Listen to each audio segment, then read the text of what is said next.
Welcome to साथ शिक्षा। I am Sumit सानू। इस वोकैब में हम ऐसे वोकैबलरी डिस्कस करेंगे जो सभी कॉम्पिटिटिव एग्जामिनेशंस के लिए इंपॉर्टेंट है और आपको इससे स्पोकन इंग्लिश में भी हेल्प मिलेगी। वोकैबलरीज 3 कैटेगरीज में होंगी। फर्स्ट, जनरल वोकैबलरी जो आपके एग्जाम्स में synonyms, antonyms and misspelled के रूप में आते हैं।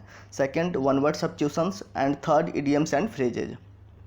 हर एक वोकैबलरी का मैं इंग्लिश और हिंदी दोनों में मीनिंग बताऊंगा और इन वोकैबलरीज को मैं सेंटेंस में यूज करके भी दिखाऊंगा, जिससे आप इनकी मीनिंग अच्छे से समझ पाएंगे और आपको रटने की आवश्यकता नहीं पड़ेगी। तो आप इस वीडियो को लास्ट तक देखिए। वीडियो को लास्ट में मैं आपसे एक क्वेश्चन पूछूंगा जिसका जवाब आपको कमेंट बॉक्स में देना है। इस वोकैब के PDF का लिंक मैंने वीडियो के डिस्क्रिप्शन में दे दिया है, तो उस लिंक पर क्लिक करके आप PDF ओपन कर सकते हैं। तो चलिए स्टार्ट करते हैं। First word is virtue, VIRTUE। Virtue means an admirable quality in a person, the quality of doing what is right and avoiding what is wrong। मतलब वर्चू का मतलब सद्गुण, किसी व्यक्ति की अच्छाई। मतलब कोई व्यक्ति जो ऐसा काम करता है जो सही है, ऐसे काम से परहेज करता है जो गलत है, तो इस गुण को कहते हैं वर्चू। सेंटेंस में देखिए, humbleness is the foundation of all virtues. सभी सद्गुणों का आधार विनम्रता है। हम्बल वर्ड हमने डिस्कस किया होता, विनम्र जो खुद को बड़ा नहीं समझता है। तो विनम्रता सभी गुणों का आधार है। In our small town the old teacher is viewed as a man of great virtue.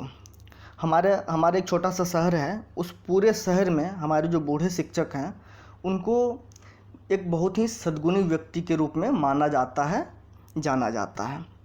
तो वर्चू का मतलब सद्गुण, किसी व्यक्ति की अच्छाई। नेक्स्ट देखिए, vice, VICE। Vice means a moral weakness, a bad quality in a person. मतलब अवगुण, बुरी आदत। सेंटेंस में देखिए, on every 1 January I vow to give up my vices but never succeed. मतलब हर एक 1 जनवरी को मैं ये प्रतिज्ञा करता हूँ कि मैं अपने सारे अवगुणों को छोड़ दूंगा, लेकिन कभी सफल नहीं हो पाता। A friend exaggerates a man's virtue an enemy his vices. Exaggerate का मतलब होता है किसी चीज़ को बढ़ा चढ़ा कर बताना। तो किसी व्यक्ति का दोस्त है, वो उसके सद्गुणों को बढ़ा चढ़ा कर बताता है, जबकि उसका दुश्मन उसके अवगुणों को बढ़ा चढ़ा कर दिखाता है, बताता है। तो वाइस का मतलब हो गया अवगुण, किसी व्यक्ति की बुराई। अच्छा, इससे पहले हमने पढ़ा वर्चू। वर्चू का मतलब होता है किसी व्यक्ति की अच्छाई और वाइस का मतलब किसी व्यक्ति की बुराई। तो वाइस और वर्चू एक दूसरे के एंटोनिम हो गए। तो अगर आपको वर्चू का मतलब पता है, वाइस का मतलब पता है, तो आप खुद ही बता पाएंगे वर्चू और वाइस एक दूसरे का एंटोनिम है। तो इसलिए मैं कहता हूँ कि अगर आपने हर एक वर्ड का मीनिंग सेंटेंस में यूज करके अच्छे से समझा है, तो सिनोनिम्स एंटोनिम्स के क्वेश्चन आपसे ईजिली बनेंगे और आपको सिनोनिम्स एंटोनिम्स अलग से याद करने की ज़रूरत नहीं पड़ेगी। नेक्स्ट देखते हैं, novice, NOVICE। Novice means someone who is new to a field, inexperienced. मतलब नौसिखिया जो किसी क्षेत्र में नया आया है, अभी नया ज्वाइन किया है। जैसे अ नोविस ड्राइवर, एक नौसिखिया चालक जो अभी भी गाड़ी चलाना सीखा है। और नोविस एक्टर, ऐसा नौसिखिया अभिनेता जो अभी अभी एक्टिंग के फील्ड में आया है। सेंटेंस में देखिए, I have never driven a car before, I am a complete novice. मैंने इससे पहले कभी भी कार नहीं चलाई है, मैं पूरी तरह नौसिखिया हूँ। Everyone admired the acting of the novice actor in his first movie. वो जो नौसिखिया एक्टर है, उसकी पहली मूवी में जो परफॉर्मेंस उसने दिया एक्टिंग की, उसकी हर एक व्यक्ति ने तारीफ़ की। तो नोविस का मतलब हो गया नौसिखिया जो किसी फील्ड में नया आया हो। नेक्स्ट देखिए, prodigal, PRODIGAL। Prodigal means spending money in an irresponsible manner, फिजूल खर्ची। इससे पहले भी आपने एक वर्ड देखा होगा, स्पेंड थ्रिफ्ट, हमने डिस्कस किया था। स्पेंड थ्रिफ्ट का मतलब भी यही होता है जो खर्चा करने से पहले सोचता नहीं है, फिजूल खर्ची। तो प्रोडिगल और स्पेंड थ्रिफ्ट दोनों सिनोनिम्स हैं। जैसे अ प्रोडिगल पर्सन, एक फिजूल खर्ची व्यक्ति। अ प्रोडिगल हैबिट, फिजूल का खर्चा करने की आदत। सेंटेंस में देखिए, after his prodigal son spent all of his inheritance he had to do a low paying job. जब उसके फिजूल खर्ची बेटे ने उसकी सारी विरासत को खर्च कर दिया, तो उसे छोटी मोटी नौकरी करनी पड़ी। If you want to save money for future you should cease your prodigal spendings. यहाँ पर देखिए एक वर्ड आया है सीज, CEA ऐसी, ये हमने पहले डिस्कस किया हुआ है। सीज का मतलब होता है किसी चीज़ को जो हम कर रहे हैं उसको रोक देना, बंद कर देना। तो सीज योर प्रोडिगल स्पेंडिंग्स, अपने फिजूल खर्चा को रोक देना, बंद कर देना। तो if you want to save money for future you should cease your prodigal spendings. अगर आप भविष्य के लिए पैसा बचाना चाहते हैं तो आपको अपने फिजूल खर्चा को रोकना पड़ेगा, बंद करना पड़ेगा। तो प्रोडिगल का मतलब ऐसा व्यक्ति जो फिजूल खर्ची है, खर्चा करने से पहले सोचता नहीं है। Next, vindictive, VINDICTIVE। Vindictive means having a desire to hurt someone who has hurt or caused problems for you.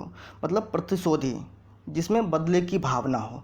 जैसे किसी व्यक्ति ने आपका नुकसान किया और आपके अंदर ये भावना है कि मैं भी उसका नुकसान करूँगा, तो इसी को कहते हैं विंडिक्टिव, बदले की भावना। जैसे अ विंडिक्टिव मैन, बदले की भावना से भरा हुआ व्यक्ति, प्रतिशोधी व्यक्ति। विंडिक्टिव एक्शंस, बदले की भावना से भरा हुआ कोई कार्य करना। सेंटेंस में देखिए, I can not believe you are so vindictive, you would spread a nasty rumour about me. Rumour हमने देखा था, मतलब अफवाह। नेस्टी का मतलब होता है गलत, गंदा, बुरा। मतलब नेस्टी रूमर, गलत अफवाह, बुरी अफवाह। I can not believe you are so vindictive, you would spread a nasty rumour about me. मुझे भरोसा नहीं हो रहा है कि तुम इतने प्रतिशोधी हो कि तुम मेरे बारे में गलत अफवाह फैलाओगे। The government was denounced for its vindictive behaviour towards opposition parties. यहाँ पर एक वर्ड आया है कि डिनाउंस्ड। डिनाउंस वर्ड हमने पहले देखा हुआ है। इसका मतलब होता है किसी व्यक्ति की या किसी बात की कटु आलोचना करना, बहुत ज़्यादा आलोचना करना। तो the government was denounced for its vindictive behaviour towards opposition parties. विरोधी दलों के प्रति जो गवर्नमेंट का बदले की भावना से भरा हुआ व्यवहार रहा है, उसकी आलोचना की गई। अच्छा, आपने एक बात गौर किया होगा कि जब मैं कोई सेंटेंस डिस्कस करता हूँ तो उसमें ऐसे वोकैबुलरी डालने की कोशिश करता हूँ जो हमने पहले वोकैबाइट्स में डिस्कस किया हुआ है, ताकि इनका रिवीजन होता रहे। इसलिए आप डेली मॉर्निंग में उठकर वोकैबाइट देखा कीजिए, और अगर आप ऐसा करते हैं तो आप देखेंगे कि कुछ समय बाद आपकी वोकैबुलरी का स्टॉक बढ़ जाएगा। इससे आप एग्जाम्स में synonyms, antonyms, misspelled, one word substitutions और इडियम्स के ही क्वेश्चंस इजीली नहीं कर पाएंगे, बल्कि आपको इससे कंप्रीहेंशन, क्लोज टेस्ट और सेंटेंस अरेंजमेंट के क्वेश्चंस में भी काफ़ी हेल्प मिलेगी। नेक्स्ट देखते हैं one word substitutions. Omnipotent, OMNIPOTENT। Omnipotent means one who has unlimited power. मतलब जो सर्वशक्तिमान हो, जिसके पास असीमित शक्ति हो, जिसके पास सारी शक्तियाँ हो। नेक्स्ट देखिए, omnipresent, OMNIPRESENT। Omnipresent, one who is present everywhere. जो हर जगह विद्यमान हो, सर्वव्यापी, जो सब जगह प्रेजेंट हो। नेक्स्ट देखिए, omniscient, OMNISCIENT। Omniscient, one who knows everything. जो सब कुछ जानता है, जिसे सब कुछ पता होता है, अंतर्यामी। अच्छा, आपने एक चीज़ देखा होगा, ओमनीपोटेंट, ओमनीप्रेजेंट और ओमनिसेंट, ये तीनों वर्ड हम भगवान के लिए यूज करते हैं। ओमनीपोटेंट मतलब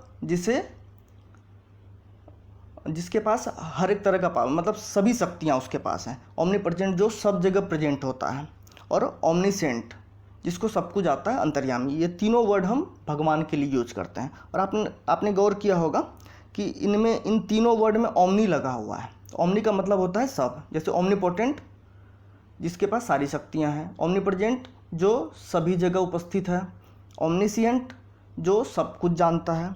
तो ओमनी का मतलब होता है सब। अच्छा, आपको कुछ याद आ रहा होगा, हमने इससे पहले एक वर्ड डिस्कस किया था, ओमनीवरस।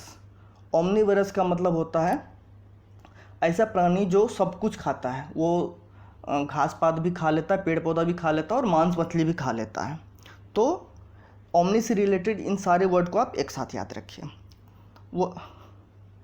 अब नेक्स्ट देखते हैं, red tape means involving too much official formalities that consume time. मतलब जिस प्रक्रिया में बहुत सारी औपचारिकताएं पूरी करनी पड़ती है और बहुत सारा समय लगता है उसमें। लाल फीताशाही इसको बोलते हैं। लाल फीताशाही शब्द आपने सुना होगा। जनरली सरकारी कामकाज के परिप्रेक्ष्य में, कि जब हम कोई सरकारी काम कराने जाते हैं तो फाइल एक डेस्क से दूसरे डेस्क पर घूमती रहती है, बहुत सारी जगह साइन करना पड़ता है, तो ये लंबी प्रक्रिया होती है, तो इसको रेड टेप बोलते हैं, जो हमारे काम में बाधा डालती है। सेंटेंस में देखिए, foreign companies will come here to make in India only when red tape passes away. यहाँ पर एक चीज़ देखिए बहुत इंपॉर्टेंट है, पास अवे यूज किया है हमने। पास अवे इडियम हमने पहले देखा हुआ है, इसका एक मतलब होता है किसी व्यक्ति की मृत्यु हो जाना, दूसरा मतलब होता है किसी चीज़ का ख़त्म हो जाना, जो पहले एग्जिस्ट करता था अब नहीं है। जैसे your problems will pass away one day, तुम्हारी समस्याएं एक दिन ख़त्म हो जाएंगी। तो उसी तरीके से रेड टेप पास अवे मतलब लाल फीताशाही एक दिन ख़त्म हो जाएगा, इस सेंस में। तो foreign companies will come here to make in India only when red tape passes away. विदेशी कंपनियां भारत में निर्माण करने तब आएंगी जब यहाँ पर जो लाल फीताशाही है वो ख़त्म हो जाएगा। Because of red tape it took 7 years to bring culprits of Nirbhaya to book. Culprit का मतलब होता है दोषी, यहाँ पर आया है देखिए, bring culprits of Nirbhaya to book. तो हमने पहले इडियम पढ़ा हुआ था ब्रिंग समवन टू बुक, इसका मतलब होता है सज़ा देना या सज़ा दिलाना। तो because of red tape it took 7 years to bring culprits of Nirbhaya to book. लाल फीताशाही के कारण ही निर्भया के दोषियों को सज़ा दिलाने में 7 साल लग गए। तो रेड टेप का मतलब लाल फीताशाही, ऐसी औपचारिकताएं जिसके कारण बहुत ज़्यादा समय खराब होता है। Next is red carpet means a special treatment given to an important or honoured guest, मतलब किसी चीज़ का, किसी व्यक्ति का अच्छे से स्वागत करना, विशेष स्वागत करना। जैसे अ रेड कारपेट वेलकम, किसी का भव्य स्वागत। Roll out a red carpet मतलब रेड कारपेट बिछा देना, इसका मतलब ये हुआ कि किसी का स्वागत करना। सेंटेंस में देखिए, PM reiterated that, reiterate word हमने पहले डिस्कस किया हुआ है, इसका मतलब होता है दोबारा कहना, फिर से कहना। तो PM reiterated that foreign companies are now investing in India because India now rolls out red carpet for them instead of red tape. प्रधानमंत्री ने इस बात को फिर से कहा कि विदेशी कंपनियां अब भारत में निवेश कर रही हैं क्योंकि अब उन्हें रेड टेप की जगह रेड कारपेट दिया जाता है। मतलब पहले लाल फीताशाही से परेशान होते थे और अब हम उनका स्वागत करते हैं, तो वो यहाँ पर इन्वेस्ट करने आ रहे हैं। Prime minister got the red carpet welcome on historic visit to Israel. प्रधानमंत्री द्वारा इजराइल के उनके ऐतिहासिक विजिट पर उन्हें एक वार्म वेलकम दिया गया, बहुत ही शानदार स्वागत किया गया उनका। तो रेड कारपेट का मतलब अच्छे से स्वागत करना, विशेष स्वागत करना। अब लास्ट वीडियो के क्वेश्चन का आंसर। क्वेश्चन था one who talks allot is called. Third option is the right answer, लोकेसस। लोकेसस का मतलब होता है जो बहुत ज़्यादा बोलता है, बातूनी। लोकेसस का एक सिनोनिम भी हमने पढ़ा था, गैरुलस, तो उसको भी आप याद रखिए। बाकी ऑप्शंस भी देख लेते हैं। ग्लटन और गवर्नमेंट दोनों एक दूसरे के सिनोनिम है, इसका मतलब होता है जो बहुत ज़्यादा खाता है। टैसिटर्न का मतलब होता है जो बहुत कम बोलता है, मतलब मितभाषी। अब आपके लिए आज का क्वेश्चन है one who talks in sleep is called. जो नींद में बोलता है उसे क्या कहते हैं? आपके पास 4 ऑप्शन है, सोमनम्बुलिस्ट, सोमनीलक्विस्ट, गैरुलस, सोलिलक्वी। इन चारों में से जो भी आंसर होगा वो आपको कमेंट बॉक्स में लिखना है।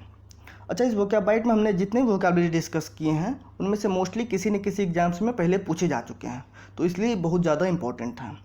इसलिए इन्हें आप वीडियो की PDF से नोट करके रिवीजन करते रहिए। और यही रीज़न है कि हर एक वीडियो के साथ मैंने उसका PDF ज़रूर दिया है। ये वीडियो आपको कैसा लगा हमें कमेंट करके ज़रूर बताइए। अगर आपको इस वीडियो से आपके स्टडी में हेल्प मिली तो इसे लाइक करके अपने दोस्तों के साथ शेयर कीजिए। अगर आपने अब तक भी सार शिक्षा को सब्सक्राइब नहीं किया है तो सब्सक्राइब करके बेल आइकन प्रेस कर लीजिए ताकि नेक्स्ट वीडियो की नोटिफिकेशन आपको मिलती रहे। Thanks for watching.